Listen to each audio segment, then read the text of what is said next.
Bonjour à tous, dans cette vidéo je vais corriger l'exercice numéro 12. Première question, calculer déterminant. Alors, je vais garder la troisième colonne puisqu'il commence par 1, moins 1.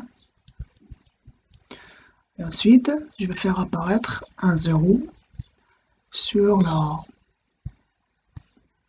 la première ligne. Alors pour le premier 0, donc C1 devient C1 moins, ou plutôt plus, M moins 2 fois C3. Et pour C2 devient C2 plus 2 fois C3. Donc, j'aurai là 2 facteurs de M-1 et là 4 plus M. Ensuite, M au carré plus M moins 2 et là 4M plus 4. Ensuite, je vais développer suivant la première colonne. Donc, j'aurai égal, donc moins 1 fois le déterminant. Donc, je supprime la première ligne, la troisième colonne. Il me reste 2 facteurs de M moins 1. Et là, je peux factoriser M au carré plus M moins 2. Ça va donner M moins 1 multiplié facteur de M plus 2. Et là, 4 plus M. 4M plus 4 égale moins. Je peux faire sortir le M moins 1 multiplié par, donc 2 fois, ça fait 4M plus 8 moins 4 plus M multiplié par M plus 2, donc égale M facteur de M moins 1 facteur de M moins 2. Je passe maintenant à la deuxième question. Donc l'application I est automorphisme, si seulement si est bijective. Et d'après le corollaire numéro 2, vous avez vu au chapitre numéro 1, donc I est bijective, si seulement si, sa matrice AM est inversible. Et d'après le corollaire numéro 3 vu au chapitre 2, AM sera inversible si seulement si déterminant de AM différent de 0. Donc la conclusion, c'est que I est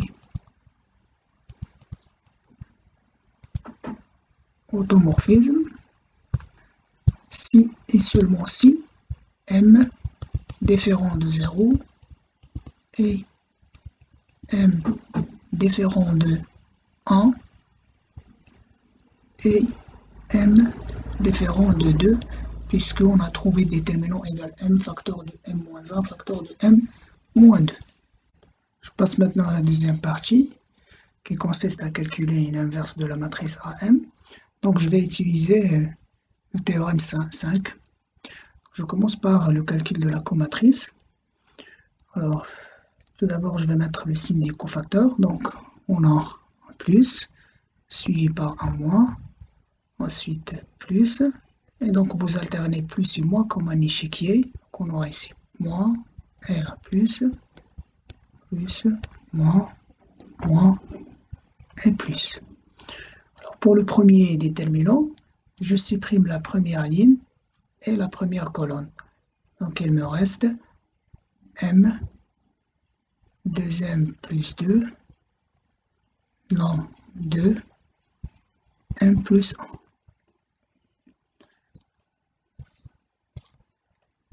Alors, pour le deuxième déterminant, je supprime la première ligne, deuxième colonne. Donc, il me reste 2, 2M, 2, M plus 1. Ensuite, pour le troisième déterminant, je supprime la première ligne, la troisième colonne. Donc, il me reste 2, 2M, M, 2M plus 2. Donc, ensuite, je suis maintenant sur la deuxième ligne, première colonne. Donc, il me reste 2, deuxième plus 2, ensuite moins 1 et m plus 1. Donc, vous continuez comme ça, vous allez trouver la matrice suivante. Alors, ensuite, je calcule ces 9 déterminants. Donc, j'aurai le résultat suivant.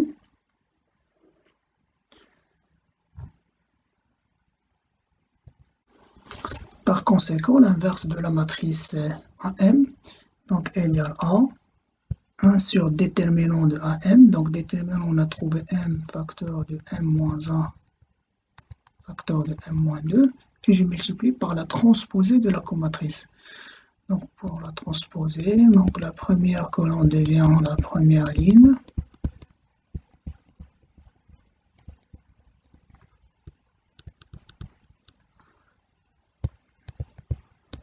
La deuxième colonne devient deuxième ligne.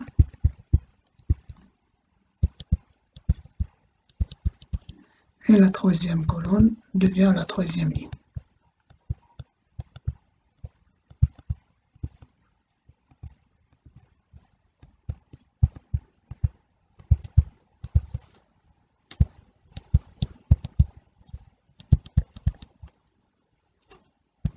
Je passe maintenant à la troisième question. Donc, le premier cas, si M est différent de 0, 1, 2. Dans ce cas-là, déterminant de AM différent de 0, et en utilisant le corollaire 5, que vous avez vu au chapitre 2, donc les vecteurs colonnes de la matrice AM vont former une base. Par conséquent, le rang de la matrice est égal à 3. Donc si M, alors le rang de AM égale 3. Je passe maintenant au cas lorsque M égale à 1. Donc j'ai remplacé M par 1, donc on a obtenu la matrice A1. Alors je remarque que la première colonne et la troisième colonne sont identiques, donc le rang il est inférieur strictement à 3. Et deuxième remarque, c'est que par exemple la première colonne et la deuxième sont linéairement indépendants, par conséquent le rang égale 2. Dans ce cas-là, le rang de la matrice A1, celui à M, égale 2. Si M égale à 2, donc on a la matrice A2 qui est égale à ça. Alors je vais transformer cette matrice en une matrice échelonnée par rapport aux lignes. Alors, donc cette matrice a le même rang que, donc puisque la première ligne commence par un 0, donc je vais permuter, par exemple la deuxième ligne et la première, donc j'aurai 2, 2, 2, et là 0, 2, moins 1. Là je garde L3. Là j'ai fait L1. Je vais permuter avec L2. Alors ensuite, en faisant, donc, je vais garder la première ligne et je vais faire apparaître un 0 ici et là, sur la première colonne. Donc on a déjà un 0 sur la deuxième ligne, donc je vais garder la deuxième ligne. Et pour avoir un 0 au début de la troisième ligne, donc je vais faire L3 devient L3 moins 2 fois L1. Donc en multipliant ici par moins 2, donc j'aurai 0, moins 4, donc ça donne 2, et là, moins 4 plus 3, c'est moins 1.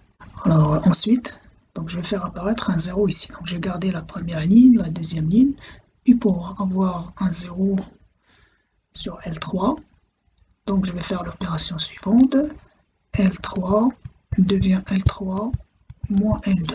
Donc j'aurai 0, 0, et là 0. Donc le nombre de lignes non nulles, il est égal à 2. Par conséquent, le rang égale 2. Donc, le rang de AM lorsque M égale à 2 égale 2. Je passe maintenant au dernier cas lorsque m égale à 0. Donc voilà la matrice à 0. Donc je vais la transformer en une matrice échelonnée par rapport aux lignes. Donc, 1, 0. Donc je garde la première ligne et je vais faire apparaître des zéros ici. Donc pour la troisième ligne, on a déjà ondulé 1, 0, donc je garde la troisième ligne. Et pour L2, je vais faire L2 devient L2 plus L1. Donc on aura 0, ensuite 2 et là 1. Ensuite, donc je garde la première ligne, je garde la deuxième, et je vais faire apparaître un 0 ici. Donc je vais faire L3 devient L3 moins L2. Donc j'aurai que des zéros. Donc le nombre de lignes non nulles égale 2. Par conséquent, le rond de la matrice AM, en ce cas-là, égale 2. Donc comme conclusion finale, le rond de la matrice AM égale soit 3, soit 2. Donc égale 3 lorsque M n'est pas égal à 0, 1, 2 et égal à 2 sinon.